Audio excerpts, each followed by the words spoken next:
ফেব্ৰুৱাৰী মাহৰ মধ্যম ভাগ পাইছেহি আৰু আমাৰ এই অডেনিয়াম বিলাকৰ এই সময়ছোৱাতে এটা মানে কাম থাকে তাক প্ৰুনিং কৰিব লাগে ফুল ফুলি থাকিলেও প্ৰুনিং কৰি দিব লাগে নহলে যেতিয়া আকৌ গৰমৰ সিজনত অডেনিয়াম ফুলে তেতিয়া ভাল ফুল পোৱা নাযায় নহলে সেইকাৰণে এই ফুলবিলাক যদিও ফুলি আছে তাৰ মুহটো ত্যাগ কৰি পেলাই আমি এতিয়া প্ৰুনিং কৰিব লাগিব মনত ৰাখিব লাগিব যে এই কামখিনি ফেব্ৰুৱাৰী মাহৰ মানে এনেকুৱা প্ৰথম ভাগত বা মধ্যম ভাগত কৰিব লাগে মই এতিয়া এটা টাব কেনেকৈ প্ৰুনিং কৰে মই দেখুৱাইছো এতিয়া মই সুকা ব্লেড এখন লৈ লৈছো কাটাৰ ল'ব পাৰে ব্লেড ল'ব পাৰে মানে এই গছটো ইমান টান নহয় সেইকাৰণে ব্লেডেও ধুনীয়াকৈ কাটিব পাৰি আৰু ব্লেডখন সদায় ফাংগাচাইডত মানে তিয়াই ধুই ল'ব লাগে তেতিয়া ইয়াত মানে হেৰি নহয় এইটো ফাংগাছ লাগি পেলাই এই গছটো নষ্ট নহয় মই এটা জোখত এতিয়া ইয়াক কাটি দিম মই অলপ ছুটিকৈ কাটিম যেহেতু এইবিলাক ওলাইছে এই ডালগিটা যেহেতু ওলাইছে মই অকমান ছুটিকৈ এখিনতে কাটি দিম এয়া মই কাটি দিছো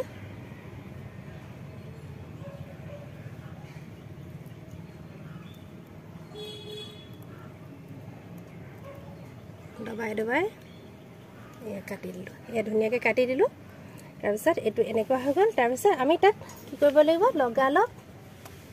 এই ফাংগাচাইড মই এটা ফাংগাচাইড এনেকে এইটোৱে লগাই দিছো ফাংগাচাইড লগাই দিছো তেতিয়া ব্যাকটেৰিয়াই আক্ৰমণ কৰি পেলাই গেলাই নেপেলাই এটো হৈ গ'ল তাৰপিছতে আকৌ আমি এডালো কাটি দিম কিন্তু কাটি দিম অলপ সাৱধান হ'ব লাগে পিছৰ ডালটোত লাগি যাব পাৰে যে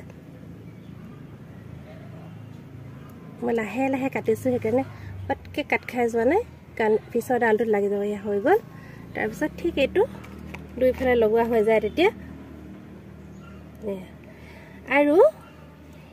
এই ডালগিটা মানে ইচ্ছা কৰিলে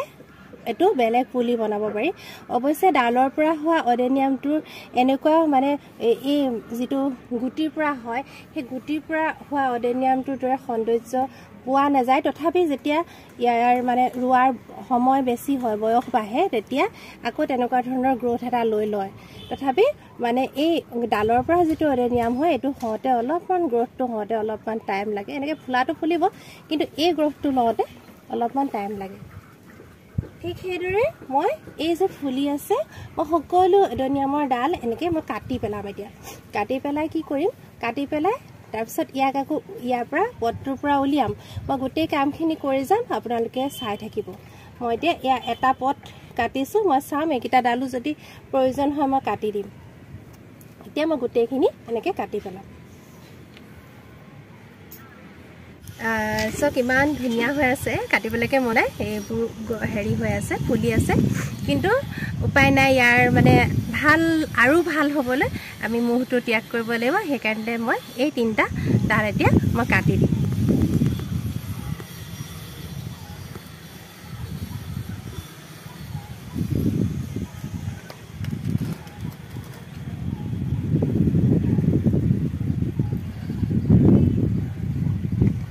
এইটো চাওক এইটো ভিতৰত অকণ বেয়া হৈছিলে দেখিছেনে কেতিয়াবা এনেকৈ বেয়াও হৈ যায় এতিয়া মই এইটো কাটোতেহে ধৰিব পাৰিছোঁ যে বেয়া হৈছিলে এয়া আছে দেখিছে অকণ বেয়া কেতিয়াবা হৈ যাব পাৰে তেতিয়া এই বস্তুটো সেই গুৰিটো টিপি চাব লাগে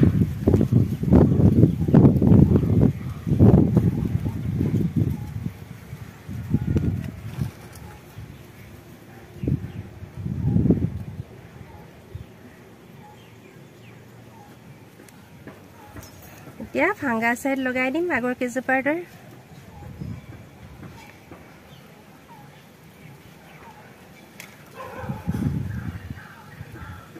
ফাংগাচাইড লগাই দিলোঁ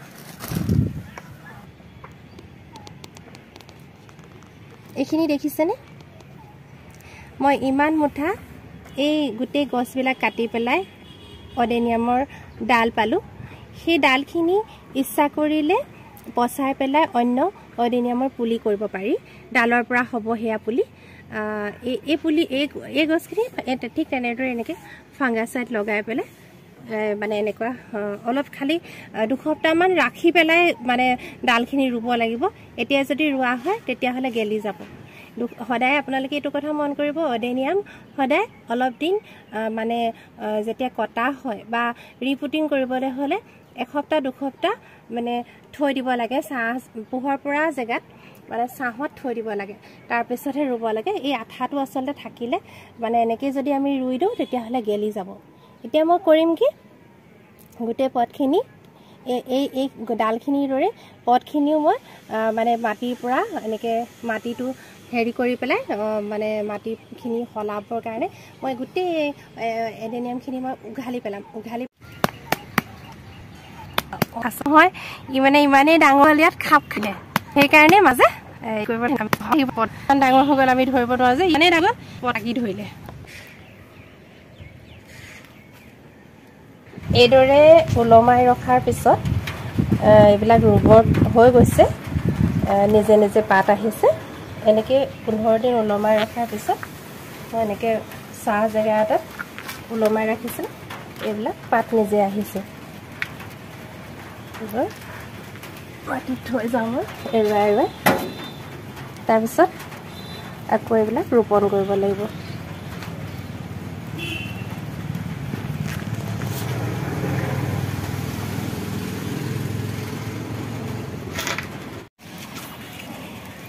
এইদৰে ওলমাই থোৱা জেগাৰ পৰা আনি পেলাই মই এতিয়া ৰুবৰ কাৰণে প্ৰস্তুতি চলাইছোঁ আগতীয়াকৈ এই পাতখিনি উঠাই লৈছোঁ আৰু তাৰপাছত মই মাটি বালি এনেকৈ মিহলি কৰি পেলাই এই এডেনিয়ামখিনি ৰুম আপোনালোকে চাই থাকিব এয়া অডেনিয়ামৰ কাৰণে নতুনকৈ আকৌ মাটি প্ৰস্তুত কৰা হৈছে এইখিনিত আছে এই বগা বগাবিলাক পাৰলাইট তাৰপিছত এয়া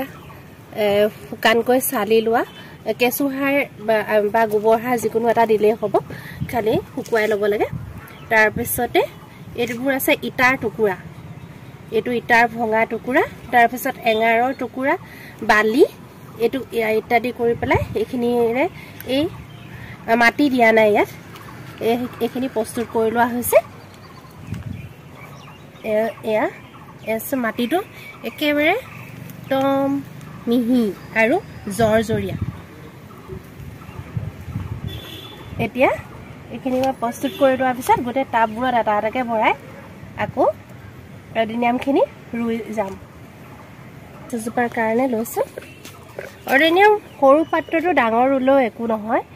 ভালকৈ হয় তথাপি মই ইয়াত এজোপা সৰু অডেনিয়ামে ৰুম সূতা দুটাত মই প্ৰথমে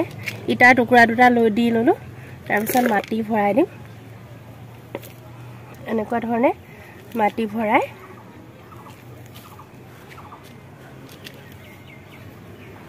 এইদৰে ইটাৰ টুকুৰা দুটা ভৰাই লোৱাৰ পিছত মাটি আধা মানলৈকে দিম আপোনালোকে সকলোৱে জানে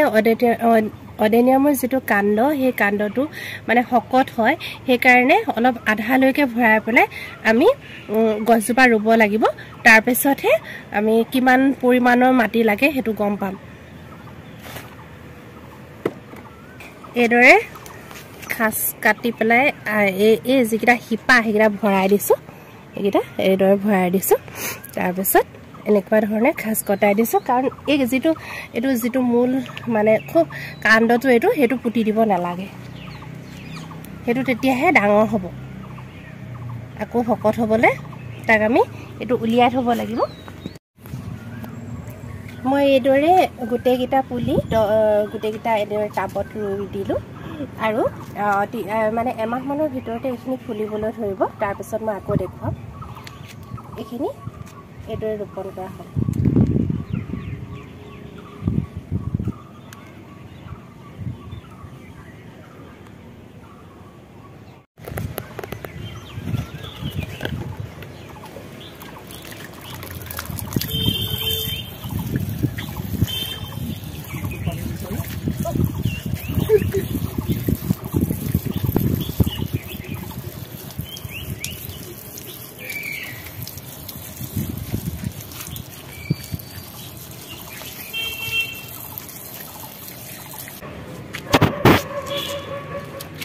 আমি এইকেইটা পৰ্যায়ত কামখিনি কৰাৰ পিছত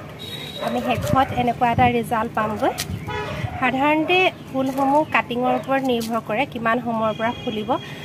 গোটেই গৰমৰ দিনটোতে ফুলি থাকে আৰু যেতিয়া নৱেম্বৰ মাহ সোমায় তেতিয়া সামৰিবলৈ লয় এতিয়া নৱেম্বৰ মাহ এই ফুলখিনি ফুলাৰ পিছতে ইহঁতৰ আকৌ ৰেস্কিউত আহিব আমি দেখুৱা আকৌ সেই পৰ্যায়টো আকৌ কৰিব লাগিব এতিয়ালৈকে 3বাৰমান ফুল পালোঁ এইখিনি লাষ্টৰ ফুল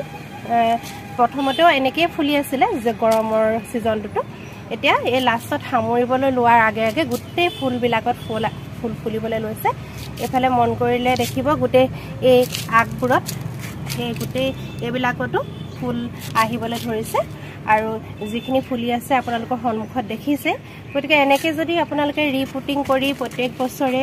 এডেনিয়ামৰ যত্ন লয় তেতিয়াহ'লে এই ধৰণৰ ৰিজাল্ট এটা পাবগৈ ধন্যবাদ জনালোঁ এইদৰে এডেনিয়াম আপোনালোকেও কৰি চাব